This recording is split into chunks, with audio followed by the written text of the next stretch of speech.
के रक्षा मंत्री राजनाथ सिंह से। इंफ्रास्ट्रक्चर अगर लाइन ऑफ फैक्चुअल कंट्रोल या लाइन ऑफ कंट्रोल के इर्द गिर्द अब हम देख रहे हैं इतना बढ़ते हुए, इसके पीछे क्या एक ट्रिगर डोकलाम क्राइसिस था राजनाथ जी, या ये आप लोगों के प्लान में था हमेशा? नहीं, ये तो हम लोगों के पहले से ही ये प्लान में था कि सीमाई क्षेत्रों में जो रहने वाले आम नागरिक हैं उनकी सुख सुविधा का ध्यान रखना भी तो ये सरकार की जिम्मेदारी होती है। तो उनके लिए आवागमन की सुविधा ठीक ठाक हो जाए और साथ ही आवश्यक जो उपभोग की वस्तुएं जो उन तक पहुंचनी चाहिए सामान्य तौर पर नहीं पहुंच पाती हैं, वो भी पहुंच पाए। वहां के बच्चों की पढ़ाई लिखाई ठीक तरीके से सब सारी हो। इस कारण से इंफ्रास्ट्रक्चर डेवलप करने का काम बॉर्डर रोड ऑर्गेनाइजेशन कर रहा है। जी, गलवान को 1 साल हो गए हैं। आप मतलब तमाम परंपराओं को तोड़ते हुए प्रधानमंत्री पहुंचे वहां पर, पिछले साल आप भी पहुंचे थे। उस जो परिस्थितियां वहां पर आप देख रहे हैं और गलवान से आज 1 साल तक, वो किस स्थिति में हिंदुस्तान समझे खुद को? देखिए भाई, इतना ही मैं कहना चाहता हूं, देश को आश्वस्त करना चाहता हूं कि भारत की सीमा को पूरी तरह से सुरक्षित रखने के लिए हम लोग पूरी तरह से प्रतिबद्ध हैं। अगर 1962 और 2020-21 का और मैं तो सचमुच गलवान में भी हमारे वीर जवानों ने अपनी शहादत देकर अपनी सीमा की सुरक्षा की है। मैं उनकी स्मृति को नमन करता हूं और मुझे अपने देश के सेना के जवानों पर, सुरक्षा के जवानों पर पूरा भरोसा है। पूरी तरह से हम आश्वस्त हैं। हाँ, इतना मैं जरूर कहना चाहता हूं कि हमारी तरफ से किसी भी सूरत में कोई एग्रेशन नहीं होगा। इसको हम नहीं होने देंगे। लेकिन भारत की सीमाओं की सुरक्षा करने की इस जिम्मेदारी का भी हम निर्वाह करेंगे। जी, अग्रेशन नहीं है, लेकिन जो हमारा रुख है उसमें आक्रामकता है कि झुकेंगे नहीं।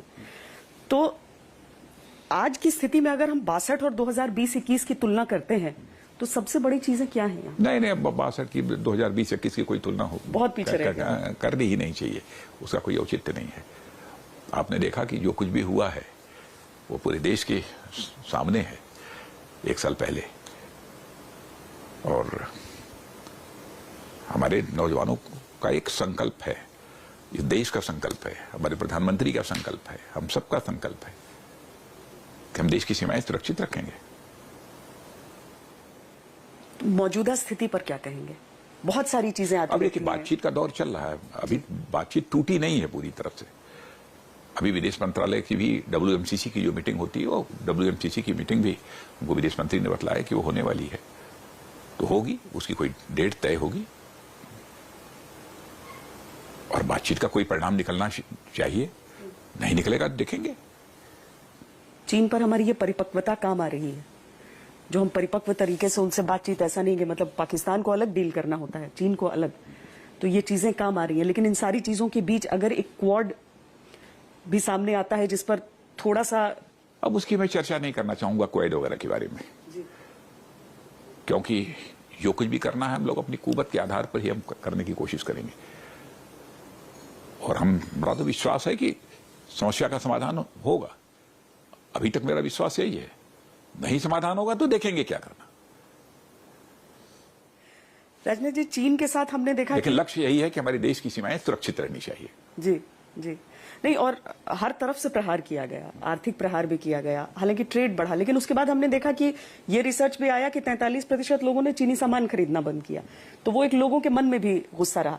क्या हम समझें कि चीन से हालात सामान्य हो सकते हैं, हमारे रिश्ते सामान्य हो सकते हैं? देखिए, किसी संभावना को नकारा नहीं जा सकता है। क्या होगा यह तो भविष्य के गर्भ में है, और मैं कोई भविष्यवक्ता नहीं हूं कि मैं कहूं। लेकिन मैं इस देश के संकल्प की बात मैं कह सकता हूं कि इस देश का एक अपना संकल्प है, और उस संकल्प के आधार पर ही मैं ये कह रहा हूं कि भारत की सीमाएं सुरक्षित रहेंगी। आज अगर ये परिस्थिति हम देखते हैं तो इसमें सेना का पराक्रम ही है केवल, या आपको लगता है कि नीतियां कुछ ऐसी बदली हैं?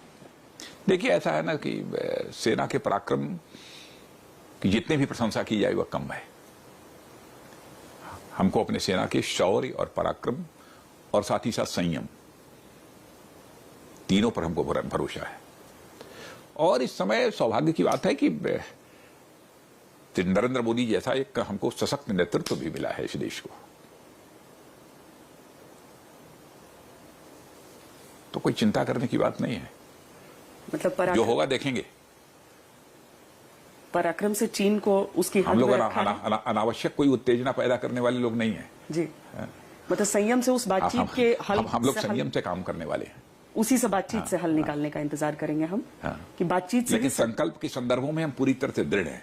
क्योंकि दशकों की समस्या है, ये आज की बात नहीं है। दशकों को लेकर जो शुरू हुआ वो 2013 में शुरू हो गया, और आज जो परिस्थिति है वो आज भी उस विवाद को नहीं सुलझा पाए। आप चाहते हैं कि एक बार ये